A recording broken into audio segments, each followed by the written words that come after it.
Me llamaban el hijo invisible, hasta que la herencia en forma de casa me tocó precisamente a mí. Confié en mi familia más de lo que debía. Ese fue el error.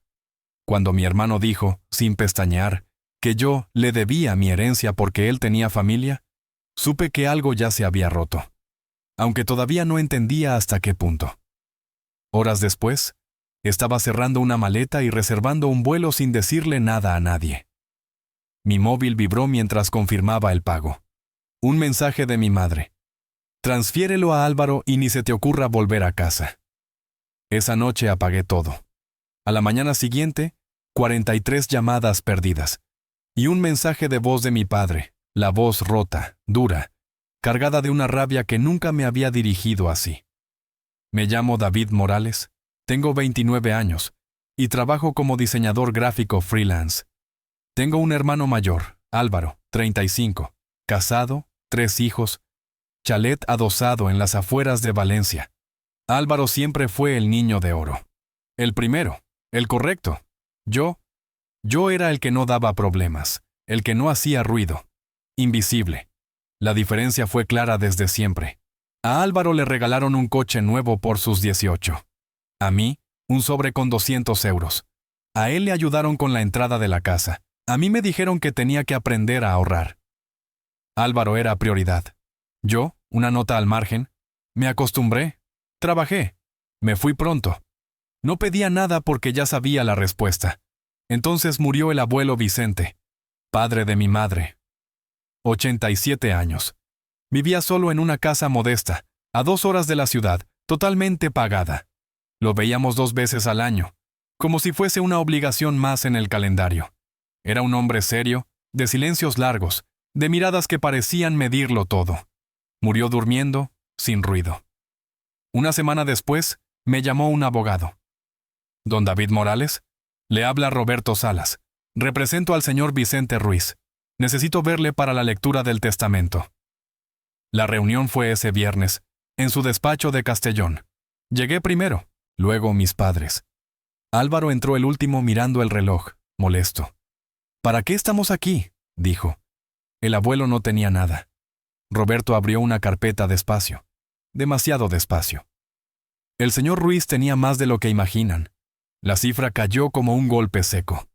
Casa valorada en 180,000. Cuenta de inversión con 320,000. Un pequeño barco amarrado en el puerto, otros 25,000. Más de $500,000 en total. Nadie respiró.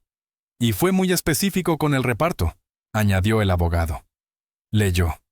A mi madre y a mi padre, el barco. A mi hermano, el contenido del garaje, herramientas antiguas valoradas en unos 8,000 euros. Vi cómo a Álvaro se le tensaba la mandíbula. ¿Solo eso? Correcto. Roberto levantó la vista y me miró. El resto, todo lo demás, pasa a David Morales. El silencio fue espeso, incómodo, casi físico. Tiene que haber un error, dijo mi padre. No lo hay. El testamento se actualizó hace 2 años. Es completamente legal. El abogado sacó una carta. La voz le tembló al leerla. El abuelo hablaba de mí, de cómo había visto durante años, cómo me convertía en el hijo invisible, de cómo Álvaro siempre recibía todo y yo aprendí a no pedir, de que esto no era un castigo, sino un equilibrio. Su decisión era final. Álvaro explotó. Dijo que era absurdo, que él tenía 3 hijos, que aquello no podía quedarse así. Amenazó con impugnarlo. El abogado fue claro. El abuelo había sido evaluado. Estaba plenamente capacitado. Entonces Álvaro me miró. ¿Tú sabías esto? No, dije. Me estoy enterando ahora. Mientes, lo manipulaste. Mi madre se levantó de golpe. David, tienes que compartir. Tu hermano tiene familia. Sentí algo romperse dentro cuando mi padre me llamó egoísta, cuando mi madre me pidió que pensara en mis sobrinos, cuando Álvaro me dijo que yo le debía ese dinero. La reunión terminó en caos. Salí con unas llaves en la mano y una carpeta llena de papeles. El abogado me estrechó la mano. Tu abuelo te quería. Esa noche empezó todo. Mensajes, llamadas, silencios cargados, y una presión constante que no haría más que aumentar en las semanas siguientes. Todos los días lo mismo. llamadas de mi madre a cualquier hora, mensajes de Álvaro escritos con esa falsa calma que siempre precede a algo peor. Mi padre insistiendo en que fuese razonable, en que pensara en la familia, en que no fuese egoísta. Al final bloqueé números, no por rabia, por necesidad. El silencio era la única forma de pensar sin que me taladrasen la cabeza. Decidí conducir hasta la casa del abuelo. Necesitaba verla, tocar lo que, en teoría, ahora era mío. 2 horas por carretera secundaria hasta un pueblo pequeño de la provincia de Castellón, calles estrechas, árboles altos, vecinos que se conocen de toda la vida. La casa estaba en una calle tranquila, antigua, sólida, nada lujoso. 2 habitaciones, un baño, salón, cocina y un garaje amplio. Llaves nuevas, cerradura firme. Al entrar olía a cerrado, a tiempo detenido, pero todo estaba limpio. Los muebles eran viejos, sí, pero cuidados con un respeto casi obsesivo. En las paredes había fotos familiares. Me vi a mí mismo de niño, luego adolescente, luego con la toga de la universidad. Había más fotos mías allí que en casa de mis padres. En el escritorio encontré recortes de artículos que había escrito en la facultad, bocetos de diseños, proyectos antiguos. El abuelo había seguido mi vida sin decir nada a nadie. En un cajón encontré un cuaderno, un diario, el último año de su vida. Leí una entrada de hacía 3 años. Hablaba de una visita de mi madre, de cómo toda la conversación giró alrededor de Álvaro, su ascenso, su coche nuevo, sus hijos. Cuando preguntó por mí, mi madre dijo que yo estaba bien, que era independiente, como si eso fuese suficiente, como si no necesitase nada más. Al final de la página, el abuelo escribió que actualizaría el testamento. Las lágrimas habían manchado la tinta. Pasé 3 días limpiando, ordenando, pensando. La casa tenía potencial. Podía reformarla, convertirla en un refugio creativo, venderla e invertir. Todo estaba abierto, hasta que sonó el teléfono. Número desconocido. ¿David Morales? Le llamo de Inmobiliaria Costa Azul. Su hermano Álvaro nos ha contactado para vender la propiedad de la calle San Roque. Me quedé quieto. Eso es incorrecto. Yo soy el único propietario. Él dijo que eran copropietarios y que los papeles estaban en trámite. Le dije que la casa no estaba en venta, que cualquier intento posterior sería fraude. Colgué con la mandíbula apretada. Álvaro había intentado vender mi casa sin decirme nada. Llamé al abogado. Roberto no se sorprendió. Dijo que era ilegal, que enviaría una carta de cese y desistimiento. Me recomendó cambiar cerraduras y poner cámaras. La familia desesperada hace cosas desesperadas. Ese mismo día contraté a un cerrajero. Cerraduras nuevas. Al día siguiente, cámaras. 4 exteriores, 2 interiores. Todo conectado al móvil. Alertas instantáneas. 2 días después, saltó la primera. 11:30 de la mañana. Movimiento en la puerta principal. Abrí la aplicación y lo vi. Álvaro. Intentando abrir con una llave que ya no servía. Rodeó la casa, probó ventanas, todo cerrado. Se quedó unos segundos quieto, como si pensase qué hacer. Y se fue. Lo grabé todo. Esa noche, mensaje de mi madre. Necesitamos una reunión familiar. Mañana a las 6, en casa de Álvaro. No es opcional. Contesté que no iría. Me llamó egoísta. Dijo que, si no iba, no volviese a considerarme parte de la familia. Leí el mensaje 3 veces. Un ultimátum limpio, sin matices. Respondí solo una palabra. Entendido. Bloqueé su número para siempre. Al día siguiente reservé un vuelo. No a Valencia, no cerca, costa oeste. Necesitaba distancia real. Mientras esperaba en el aeropuerto, el móvil empezó a vibrar como si estuviera vivo. 43 llamadas perdidas. Todas de ellos. Un mensaje de voz de mi padre esperando a ser escuchado. Y yo sabiendo que, pasase lo que pasase después, ya no habría vuelta atrás. Escuché el mensaje completo. No porque tuviera dudas, sino porque necesitaba oír hasta dónde estaban dispuestos a llegar. David, eres una decepción absoluta. Tu madre está destrozada, tu hermano lo está pasando mal y tú sigues siendo egoísta. El abuelo estaría avergonzado de ti. Transfiere el dinero a Álvaro inmediatamente. Él lo necesita. Tú no. Si no lo haces, estás muerto para nosotros. ¿Me oyes? Muerto. Borré el audio sin volver a escucharlo. Bloqueé el número de mi padre también. El avión ya estaba rodando por la pista, y ahí, con el cinturón abrochado y el móvil en silencio, tomé la decisión definitiva. No iba a ceder. No iba a compartir. No iba a disculparme. El abuelo me dejó aquello por una razón. Me vio cuando nadie más quiso hacerlo. No iba a traicionar esa confianza para complacer a una familia que solo me recordaba cuando necesitaba algo. Aterricé en San Diego de madrugada. Hotel sencillo, vistas al mar. Pasé la semana caminando sin rumbo, pensando, dejando que el ruido interno se apagara poco a poco. Cuando volví a España, fui directo a la casa. Antes incluso de deshacer la maleta, revisé las cámaras. 3 intentos más de entrada durante mi ausencia. Álvaro 2 veces. Mi padre 1. Todos grabados, todos claros, todos sin excusa. Llamé a Roberto. Le dije que quería una orden de alejamiento. Contra Álvaro. Y si era necesario, contra mis padres. Envié los vídeos. 2 días después, los documentos estaban listos. A Álvaro le notificaron personalmente que no podía acercarse a menos de 100 metros de la propiedad. Esa misma noche recibí un mensaje desde un número desconocido. Esto no ha terminado. No contesté. No hacía falta. Yo ya sabía que tenía razón. Fue entonces cuando decidí que no solo iba a proteger la herencia, sino a convertirla en algo que honrara al abuelo de una forma que ninguno de ellos vería venir. Durante 3 meses renové la casa por completo. Contraté a un constructor local, Joaquín, un hombre mayor que había conocido al abuelo. Vicente era un buen hombre, me dijo mientras medía el salón. Callado, pero decente. Me alegra saber que la casa queda en buenas manos. Pintura nueva, suelos renovados, cocina moderna, baño actualizado. La segunda habitación se convirtió en estudio. Escritorio grande, estanterías, luz limpia entrando por la ventana. El garaje pasó a ser un espacio creativo adicional. El jardín, cuidado, con un banco bajo el roble viejo. Todo costó poco más de 5.000 euros, pagado sin tocar apenas la inversión. Aún quedaban más de 270.000.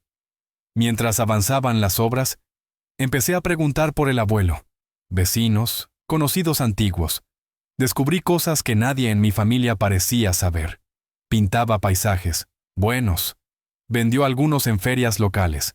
Escribía poemas, relatos cortos. Nunca publicó nada, pero llenó cuadernos enteros. Los encontré en el desván, letras cuidadas, historias sencillas, observaciones precisas. Eran sorprendentemente buenos. La idea llegó sola. Convertiría la casa en un retiro para artistas y escritores. Un lugar donde otros pudieran crear en silencio, como él hizo. La llamé Casa Vicente. Constituimos una fundación sin ánimo de lucro. Aporté 100.000 euros como dotación inicial. Abrí un programa de residencias de 1 a 3 meses, sin coste, solo con la condición de trabajar en sus proyectos. Web profesional, proceso de selección, comité externo. La primera residente fue una escritora, Laura, que trabajaba una novela sobre memoria familiar. Aquí se puede respirar, dijo al entrar al estudio. En 2 meses escribió 30.000 palabras. Luego vino un pintor, Andrés. Se quedó mirando los cuadros del abuelo durante un rato largo. Tenía muy buen ojo, murmuró. Después llegaron más, un poeta, una fotógrafa, un músico. La casa volvió a tener vida. Mientras tanto, mi familia intensificó su campaña.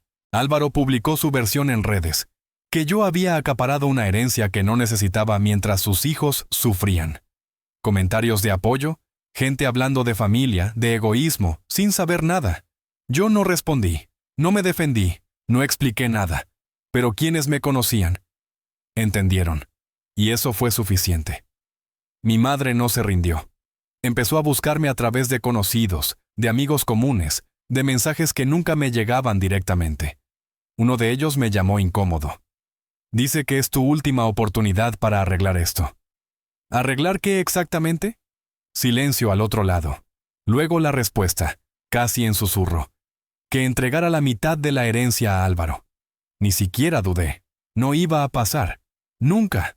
6 meses después de abrir Casa Vicente, recibí un correo inesperado. Un documentalista independiente. Decía que había seguido la historia, que quería rodar un cortometraje sobre la casa, sobre el abuelo, sobre mí. Le pregunté por qué. Contestó que era una historia sobre ser visto cuando nadie te mira, sobre valor y legado, que eso conecta más de lo que creemos. Acepté sin pensarlo demasiado. Grabamos durante 2 meses, cámaras discretas, conversaciones mínimas, silencios largos. El documental se llamó El Hijo Invisible. 20 minutos. No había dramatización barata, solo la casa, los residentes trabajando, las paredes que habían cambiado, la carta del abuelo leída al final con la voz quebrándose lo justo. Se estrenó en un festival local. Ganó el premio del público. Después alguien lo subió a YouTube. Y explotó. 500,000 de visualizaciones la primera semana, 1,000,000 a la segunda. Comentarios interminables. Personas contando historias que nunca habían dicho en voz alta. Yo también fui el hijo invisible. Tu abuelo sabía exactamente lo que hacía. Esto es honrar un legado. Leí algunos de madrugada, con el portátil apoyado en la mesa del estudio, y tuve que cerrar la tapa porque la garganta se me cerraba. Álvaro lo vio. Claro que lo vio. Me escribió desde otro número. Un mensaje largo, venenoso, calculado. Decía que yo me hacía pasar por héroe, que había manipulado al abuelo, que usaba su memoria para quedar bien, que era peor persona de lo que había imaginado. No contesté. Bloqueé el número. Otra vez. Mi madre intentó comentar en el vídeo. El comentario duró poco. Los moderadores lo borraron por abusivo. Después grabó su propio vídeo respuesta. Apenas 200 visitas, la mayoría críticas. Gente señalando lo evidente, que había favorecido a un hijo durante años y ahora se hacía la víctima. El vídeo desapareció a los pocos días. Hoy han pasado 2 años. Casa Vicente ha acogido a 24 residentes, 8 libros publicados, 5 exposiciones montadas, 3 álbumes grabados entre esas paredes. Hay lista de espera. Llegan solicitudes de toda España. La casa funciona, respira. Produce algo que no se puede medir solo en dinero. Financieramente estoy estable. Invertí el resto de la herencia con cabeza. Mi trabajo freelance continúa, pero ahora también gestiono la casa. Es exigente, es real, tiene sentido. Contacto con mi familia, 0. No hablo con Álvaro desde hace 2 años. Con mis padres, desde hace más de 1. ¿Los echo de menos? No. No se echa de menos a quien nunca te sostuvo. Hace 6 meses recibí una carta de una prima. Decía que siempre había visto cómo me trataban, que no estuvo bien, que lo que hice con la casa era hermoso, que el abuelo estaría orgulloso. Pequeñas validaciones así pesan más de lo que parece. Me llamo David Morales. Tengo 31 años. Hace 2 heredé una casa y un dinero que, según mi familia, no me correspondían. Me exigieron elegir a mi hermano por encima de mí. Elegí otra cosa. Elegí honrar al único hombre que me vio cuando nadie más lo hizo. ¿Fue egoísta? Para ellos, sí. ¿Fue correcto? Absolutamente. Aprendí que no le debes nada a quien te hizo sentir invisible. Que el verdadero legado no es el dinero, sino el impacto. Y que, a veces, la mejor venganza no es confrontar, es vivir bien. Casa Vicente está en una colina, con vistas al valle. Al atardecer, el cielo se vuelve naranja y violeta. Me siento en el banco bajo el roble donde el abuelo solía quedarse en silencio. Miro por las ventanas, veo a otros crear, y no siento triunfo. Siento paz. Y eso vale más que cualquier herencia. Creí que la historia había terminado, que lo peor ya había pasado. Me equivoqué. Una mañana recibí un correo certificado. Remitente. Notaría Serrano en Asociados, Madrid. No era Roberto. No era nadie que conociera. El asunto era breve, casi inocente. Información pendiente relacionada con la herencia de Vicente Ruiz. Sentí ese tirón seco en el estómago que no avisa. El mismo que había sentido el día del testamento. La carta era aún más escueta. Me citaban para una reunión imprescindible. Decían que habían aparecido documentos no incorporados al expediente original. Nada más. Ni una explicación. Ni una disculpa. Conduje hasta Madrid sin música. Cada kilómetro traía de vuelta frases que creía enterradas. Eres egoísta. Estás muerto para nosotros. Cuando llegué, el despacho era frío, demasiado blanco. Me hicieron pasar a una sala pequeña. 2 abogados, una carpeta gruesa sobre la mesa. «Señor Morales», dijo uno, «esto no invalida su herencia. Quiero dejarlo claro desde el principio». No asentí, no pregunté, esperé. Sacaron varios documentos antiguos, extractos bancarios, contratos, transferencias fechadas durante más de 15 años. Todo con el mismo origen, una cuenta a nombre de mi abuelo. Todo con el mismo destino. Otra cuenta a nombre de mi padre. El abogado habló despacio como si temiera que me rompiera allí mismo. Su abuelo no solo acumuló patrimonio. Durante años sostuvo económicamente a su familia. Pagó deudas, cubrió hipotecas, financió negocios fallidos de su padre y de su hermano. Sentí como algo encajaba. Demasiadas piezas, demasiadas excusas repetidas durante décadas. El dinero que usted heredó, continuó, no era lo que sobraba. Era lo único que su abuelo consiguió proteger. Entonces apareció el último documento. Una carta distinta, más dura, escrita pocos meses antes de morir. El abuelo explicaba que había intentado hablar con mis padres, que les pidió que me trataran como a un hijo, no como a una nota al pie. Que se rieron. Que dijeron que yo no necesitaba nada. La frase final estaba subrayada 2 veces. Si no puedo cambiar cómo lo tratan en vida, al menos me aseguraré de que no vuelvan a usarlo después. Salí del despacho mareado. No por el dinero, por la verdad. Durante años, mi familia no solo me había ignorado, habían vivido del mismo hombre al que ahora decían que yo había manipulado. Esa noche, en casa Vicente, me senté bajo el roble y entendí algo que nunca había visto con claridad. La herencia no fue un regalo. Fue un acto de protección tardía, y aún no había terminado. 2 semanas después, recibí la última señal de que el pasado no iba a soltarme sin intentar arrastrarme. Un juzgado de Valencia notificó una demanda civil. Álvaro me acusaba formalmente de inducción indebida, de haber aislado emocionalmente al abuelo para obtener la herencia. Pedía la nulidad del testamento. Mis padres figuraban como testigos principales. No me sorprendió, pero lo que venía después, sí. Durante el proceso previo, el juez solicitó toda la documentación financiera del abuelo, absolutamente toda. Las transferencias, los préstamos encubiertos, las deudas canceladas, los avales. Años de dependencia económica que nadie había declarado nunca. El abogado de Álvaro empezó confiado. Terminó sudando. Porque cuando el perito explicó que sin el dinero del abuelo, mi padre habría perdido la casa y Álvaro habría quebrado 2 veces. El silencio en la sala fue brutal. No había discurso moral posible. No había relato de familia sacrificada. El juez fue claro. La demanda se desestimó y añadió algo que aún resuena en mi cabeza. El testamento no solo es legal, es coherente. A la salida, mi madre intentó hablarme. No gritó, no exigió. Solo dijo mi nombre, como si lo estuviera probando por primera vez. No me detuve. Semanas después, Casa Vicente recibió una donación anónima importante. Sin nombre, sin carta. Solo una nota manuscrita. Gracias por demostrar que el silencio también puede ser justicia. Nunca supe quién fue. Tampoco lo necesitaba. Hoy, mientras escribo esto, la casa está llena.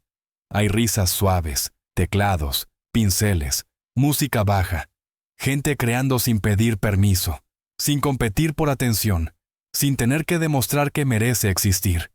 Entendí, al final, el verdadero giro de todo esto. No heredé una casa, heredé una salida. Mi familia perdió algo que creía suyo. Yo gané algo que nunca tuve. Y por primera vez en mi vida, nadie puede quitármelo.